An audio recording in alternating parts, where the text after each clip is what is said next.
Muito bem. Temos que seguir em frente. Há mais alterações do Orçamento de Estado. Seguimos exatamente em frente, depois do IRS, olhando para os impostos indiretos e o que neles muda com o Orçamento do Estado, que está prestes a entrar em vigor. No Orçamento do Estado para 2016, volta a verificar-se que a receita dos impostos indiretos é superior à dos impostos diretos, tal como acontecia em 2015, só que desta vez com uma diferença ainda maior do que aquela que se verificou no passado. Tal deve-se, por um lado, à redução da sobretaxa no IRS e, por outro, a uma subida dos impostos que tributam a área dos transportes e das viaturas, o ISV e o ISP. Acaba por ser uma opção curiosa esta de passagem dos impostos diretos para os impostos indiretos, uma vez que os impostos indiretos são, de certa forma, menos ou mais cegos de um ponto de vista da justiça social. Deve ainda realçar-se, nesta área dos impostos indiretos, a redução da taxa de IVA para a restauração. Contudo, foi desde logo e mantém-se uma medida algo controversa, no sentido de que, por um lado, não se prevê a aplicação da taxa intermédia a grande parte das bebidas que são consumidas nas refeições e, por outro, o facto de as associações desta área terem vindo já referir que não vão reduzir preços em função desta redução de taxa. Os impostos indiretos, alguns sobre o consumo também. Carlos Loureiro, parece que em termos de equilíbrio de contas deste orçamento o grande segredo está aqui, de facto, com o aumento da tributação aqui de alguns impostos desses que vamos ver. Conforme já foi referido, há de facto uma transferência, ao contrário do que vinha sendo a política anterior, de transferir o agravamento fiscal para a área da tributação indireta. Tem vantagens e inconvenientes, já foram referidos, mas há um fator que não é irrelevante, é o facto de introduzir alguma regressividade no sistema fiscal. Isto quer dizer o quê? Quer dizer que o aumento, por exemplo, do preço da gasolina ou do preço do tabaco é igual em valor para uma família de altos ou de baixos rendimentos. E, portanto, o peso relativo deste aumento, que é igual para todos, é maior nas famílias de menores rendimentos. Aliás, um segundo fator é que a parcela do rendimento das famílias menos abastadas neste tipo de despesas, transportes, alimentação, etc., é de facto muito maior em relação ao rendimento total do que nas famílias de maiores rendimentos. E, portanto, isso é de facto um fator que pode introduzir alguma injustiça no sistema. Quando se fala, de facto, neste aumento da tributação, eu confesso que não consigo perceber porque, para além de serem promessas eleitorais, que devem ser cumpridas, o desagravamento na restauração de 23% para 13%. Não entendo porque é que a medida avança. Não entendo porque é que, do ponto de vista técnico, ela se justifica. O aumento já tinha sido, enfim, digamos, consolidado. Não penso que vá criar nem redução dos preços no consumidor e, portanto, não irá produzir maior volume, pelo que também não vejo como é que irá criar mais emprego, que eram, digamos, duas das justificações. E eu acho que, no fundo, se vai financiar a margem de um setor muito restrito dos empresários da restauração. E, portanto, enfim, é uma opção. Acha que essa é daquelas promessas que, eventualmente, tiveram que ser feitas, mas provavelmente podiam ter ficado na Bíblia. Seja só a partir de julho, mas, de qualquer forma, é algo com o qual eu não consigo ver a lógica dentro do sistema. Era preferível, de facto, distribuir o custo fiscal significativo que vai ter. São 365 milhões num ano. Num ano, portanto. Claro. Enfim, as contas variam, é difícil estimá-las, mas eu diria que é um pouco mais de 400 milhões por ano. Este ano, portanto, será algo como metade disso, embora tenham sido estimados cerca de 175 milhões. Portanto, é um valor muito significativo que vai diretamente para um pequeno setor da atividade económica. O facto de nós termos aqui a aposta nos chamados impostos especiais sobre o consumo, o mais significativo será, e em termos de receita também, é o do imposto sobre os produtos petrolíferos, portanto vai aumentar o preço dos combustíveis, quer gasolina, quer gasóleo. Tem um efeito induzido na economia porque não só, enfim, reduz o rendimento disponível das famílias, E, enfim, uma grande parte das famílias, até porque vivem fora dos locais de trabalho, pelo menos nos grandes centros urbanos, que é onde se concentra a população. Portanto, é uma necessidade, não é propriamente um luxo. Vai ter um efeito sobre os transportes, mesmo quem utiliza transportes públicos vai ter, a prazo, necessariamente um agravamento também dos custos.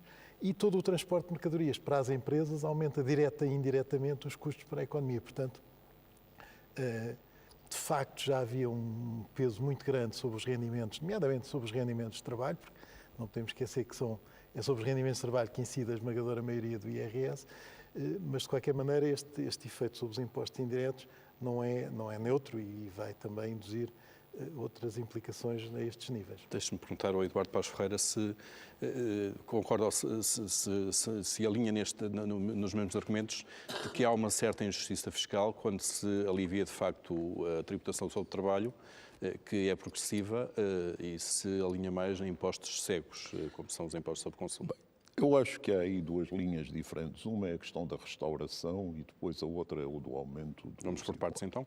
Se me permite começar pela questão da restauração, a impressão que tenho, mas é uma informação, não é uma impressão, não tenho informação, é que a ideia começou há uns anos, quando a situação no setor da restauração era totalmente diferente, quando ainda não havia o boom turístico.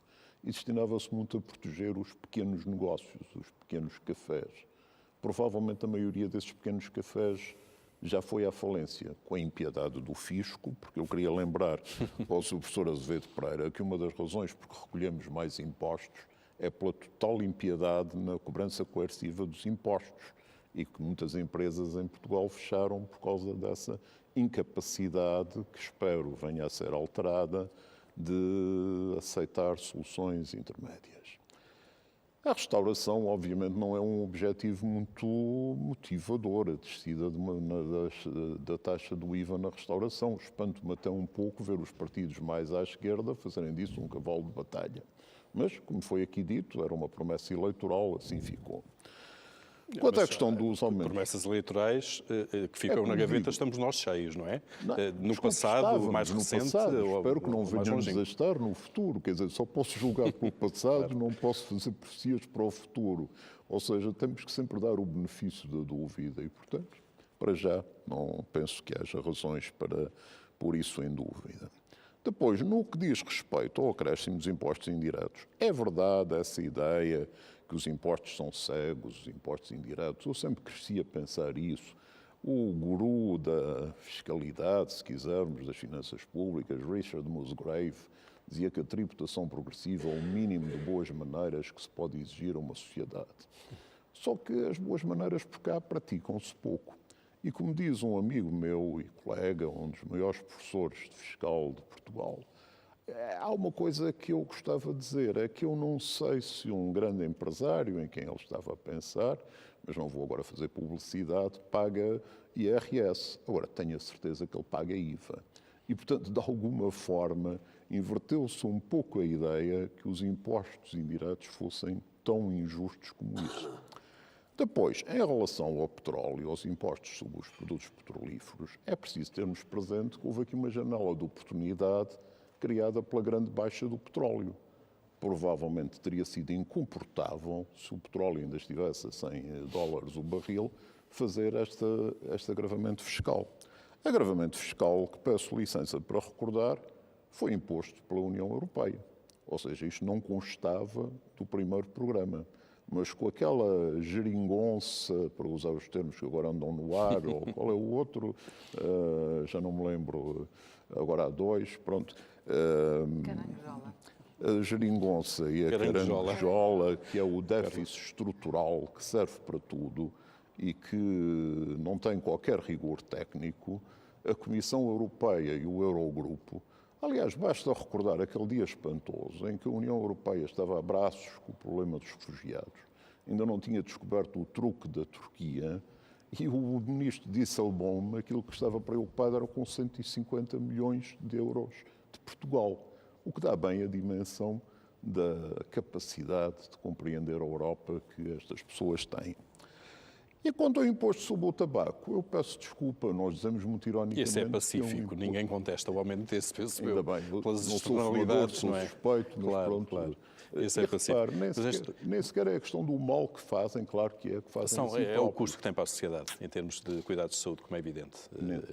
Esse ninguém contesta, se não me engano, esse aumento. José Azevedo Pereira, em relação... Exceto os fumadores, provavelmente. Exato, eu também sou, portanto, Mas está, não me atrevo sequer... sente-se confortável. Não me atrevo a dizer nada sobre o tema. José Azevedo Pereira, a questão do IVA da restauração. Eu penso que, enfim, há um grande consenso sobre uma certa irracionalidade da medida. Alinha com isso ou não? Eu tenho alguma dificuldade, do ponto de vista técnico, em concebê-lo, com toda a franqueza. Partilho de boa parte das críticas que foram feitas aqui. O que é que isto quer dizer? É que os preços, provavelmente, os preços e a evolução negativa de eventual falência de algumas destas empresas estaria consolidada. Aparentemente, o setor não tem intenção de reduzir os preços neste momento. Tenho grandes dúvidas que, enfim, a situação, porque nós somos os mesmos, dificilmente o consumo se vai aumentar, a menos que o rendimento aumente de forma significativa. Portanto, a criação de emprego é uma coisa que eu tenho dificuldade em conceber neste tipo de circunstâncias, de maneira que, de um ponto de vista técnico, eu tenho enormes dificuldades em entender o que se passou, mas, enfim, pelo menos prezo uma coisa, com esta limitação, entendamos. Houve um cumprimento daquilo que era um compromisso assumido durante o período eleitoral, como eu estou a dizer que eu não gosto, mas fica-nos bem a nós portugueses começarmos a ver e a sentir que pelo menos os compromissos são assumidos e, portanto, que há alguma manutenção de expectativas que eu espero que se mantenha. Portanto, que os partidos futuramente anunciem de uma forma clara aquilo que são as suas intenções e que depois lhes deem corpo de letra quando entram ou quando ficam no poder. No que diz respeito aos outros impostos, basicamente eu partilho de um comentário que foi feito pelo Dr. Paz Ferreira há pouco. É importante percebermos que quase metade dos portugueses não paga IRS. Isto quer dizer que os rendimentos efetivamente são muito baixos. A maioria das famílias portuguesas tem rendimentos de poucas centenas de euros mensais.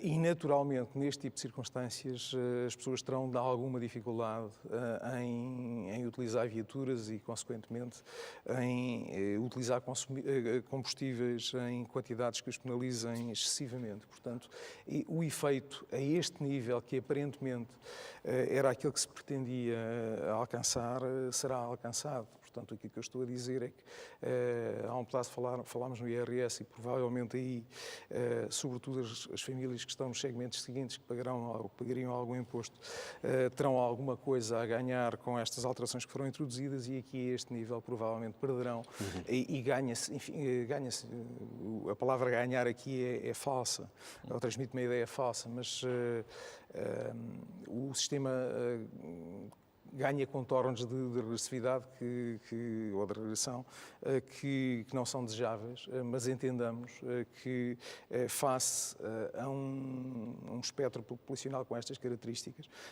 provavelmente isto é justificado. No que diz respeito ao imposto sobre o tabaco, tudo já aqui foi dito, portanto ninguém contesta.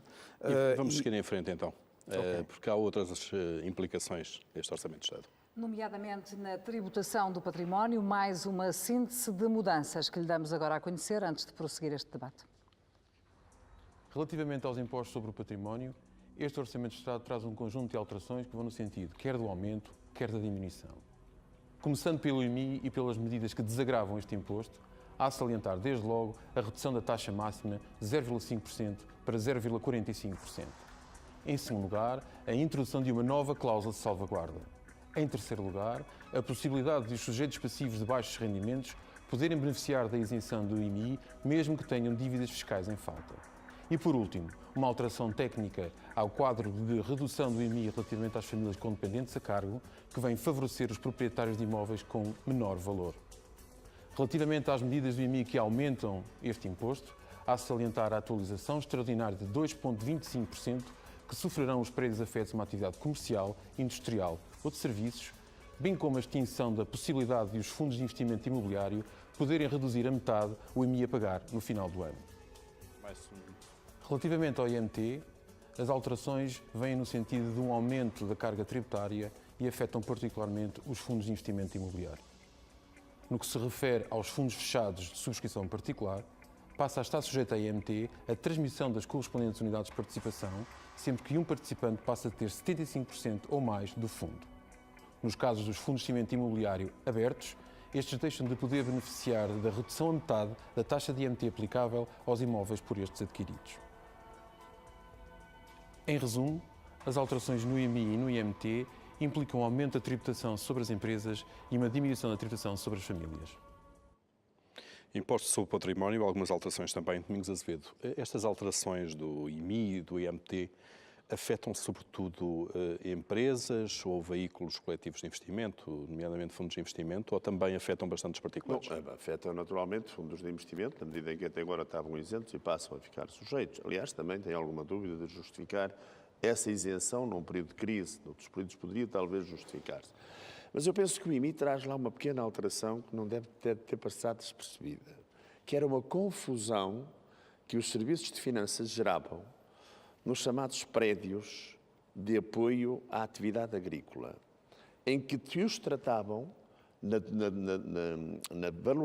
atribuição de valor, a determinação de valor patrimonial, no PT, como se tratassem de prédios urbanos, desrespeitando puramente aquilo que o próprio decreto estabelecia, que o próprio Código estabelecia. E agora o Orçamento do Estado bem dizer clara e objetivamente, desde que afetos a uma atividade agrícola, não são única e simplesmente valorizados. Dito de outra maneira, vem consagrar de forma inequívoca a doutrina de que as construções de apoio à atividade agrícola, pecuária, silvícola, etc., não são, por isso, tributados em IMI.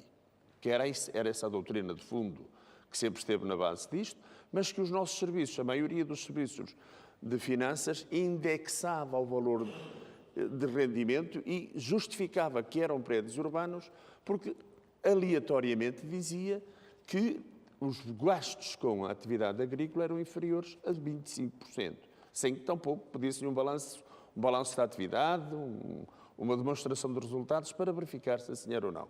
E eu penso que isto vem clarificar uma coisa muito importante, pelo menos ao nível da agricultura, ao nível dos nossos agricultores. Quanto ao restante, tem um agravamento, evidentemente, no que respeita, como já vimos, aos fundos de investimento e no que respeita também a outros valores de património, nomeadamente os veículos automóveis e outras situações que afetam o contribuinte. E as empresas, evidentemente.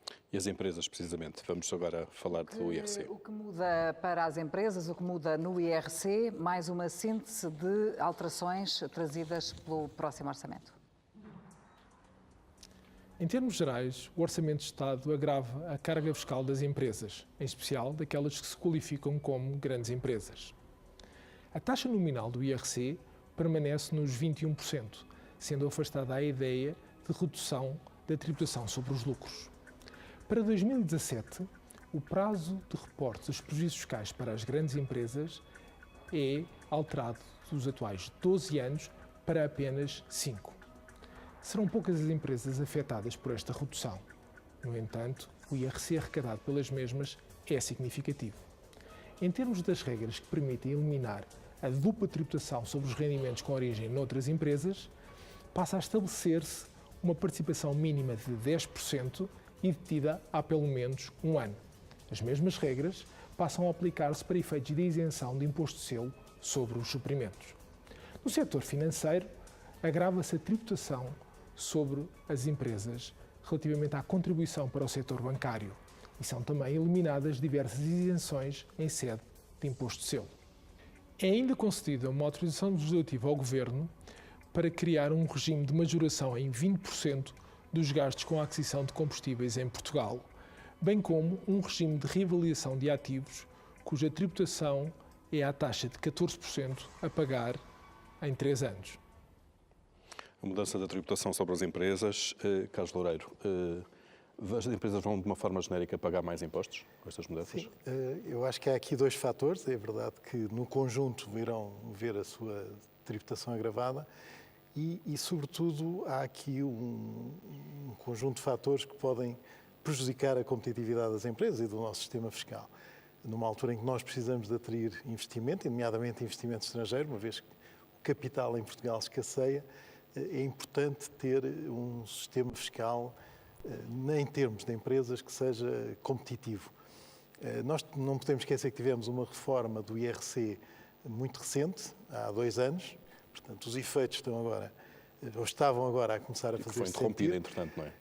Que há aqui algumas reversões, desde logo a redução da taxa, e não é só a questão da redução da taxa que parou nos 21%, mas sobretudo a questão das derramas, porque com derramas os 21% podem ir até 29,5%, com as duas derramas estadual e municipal, e de facto há uma tendência que é invertida. Há também alguns outros fatores que tornam o sistema menos competitivo, porque quando se efetuam questionários aos investidores, às empresas, aos especialistas fiscais dentro das próprias empresas, e enfim, houve um recente inquérito da Deloitte, um European Tech Survey, em que participaram empresas portuguesas também, que diz que a principal preocupação dos investidores e dos gestores tem a ver com a estabilidade, a certeza e a segurança, para além da simplicidade, do sistema fiscal. E para isso é necessário que haja uma continuidade das políticas. Mais importante até do que o nível de impostos, até das taxas. Exatamente. Quando nos questionários vem mais abaixo nas preferências dos investidores a questão da taxa, que obviamente tem que ser competitiva, e de concessão de benefícios, etc. Portanto, há uma série de outros fatores, naturalmente, as garantias dos contribuintes, o funcionamento dos tribunais, etc., que são importantes, dentro de um cenário mais completo. Mas para o investidor que vai investir 5, 10 anos, a estabilidade é fundamental. Tem que conhecer as regras, sejam elas boas ou más. Às vezes é possível ter um sistema menos competitivo, mas estável e fidedigno, confiável, do que ter um sistema que de 2 em 2 anos muda. E mudam coisas relevantes para um investidor, quando analisa um país, como a questão da taxa, obviamente, que havia uma expectativa de redução que parou, mas também a forma como os dividendos vão ser tributados, e o Participation Exemption mudou sem nenhuma razão muito aparente dentro dos grupos ao fim de 2 anos, portanto, a tributação dos dividendos distribuídos, em que as regras passaram, enfim, bastava uma participação de 5%, passou para 10%, era 2 anos, passou para 1%.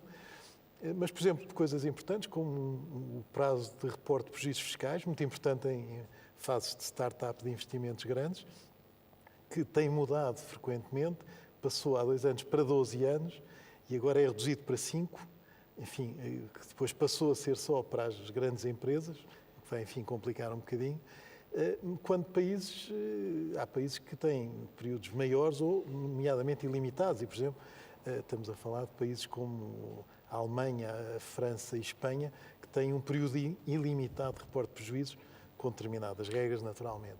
E, portanto, nesse sentido, digamos que o orçamento não é propriamente um instrumento que vá ajudar muito, digo eu, ao aumento do investimento. Não vai, de facto, ajudar a atrair investimentos, sem dúvida, na minha opinião. E depois há outras questões que têm a ver também com a própria certeza e segurança do sistema. Por exemplo, há muitas normas interpretativas, o que quer dizer que há dúvidas. Claro. Pode introduzir uma insegurança grande na interpretação da própria lei no futuro. Eduardo Paes Ferreira, nós há décadas, desde que discutimos estas coisas, que falamos da instabilidade do sistema fiscal. Cada orçamento de Estado faz quase uma reforma fiscal ou faz várias reformas fiscais.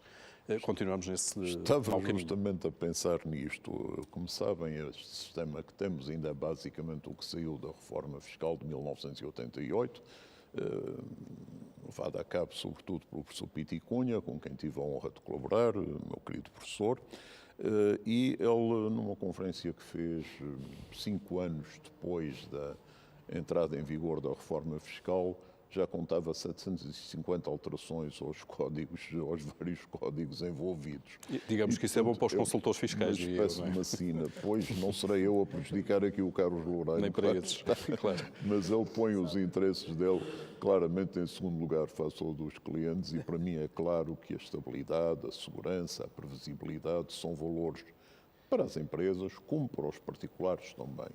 eu diria, fazem parte de um aqui de cidadania, de um direito que nós temos contra o Estado, de exigir que ele se porte bem, que respeite as nossas expectativas. Dito isto, eu gostava de dizer que o anterior governo, quando começou as reformas fiscais, começou, e quanto a mim mal, pela reforma do IRC, o que deu o sinal do pouco interesse que tinha com a situação individual das pessoas e o interesse que tinha em favorecer as grandes empresas, que eram as mais beneficiadas com a reforma do IRC. É certo que só passaram 2 anos, mas, Carlos Loureiro, eu permito-me duvidar que tenha havido qualquer resultado prático do regime do tax exemption, por exemplo, nestes 2 anos. O que se tem passado, repara, é que nós entramos, infelizmente, naquilo que se chama a corrida para o fundo, com todos os Estados a descerem as taxas de imposto para conseguirem atrair. Ora bem, há aí uns Estados que estão muito mais adiantados do que nós, que são imbatíveis. Ninguém vai abandonar a Holanda para vir cá. Nós até é que saímos de cá para ir para a Holanda. Que era bom tentar evitar.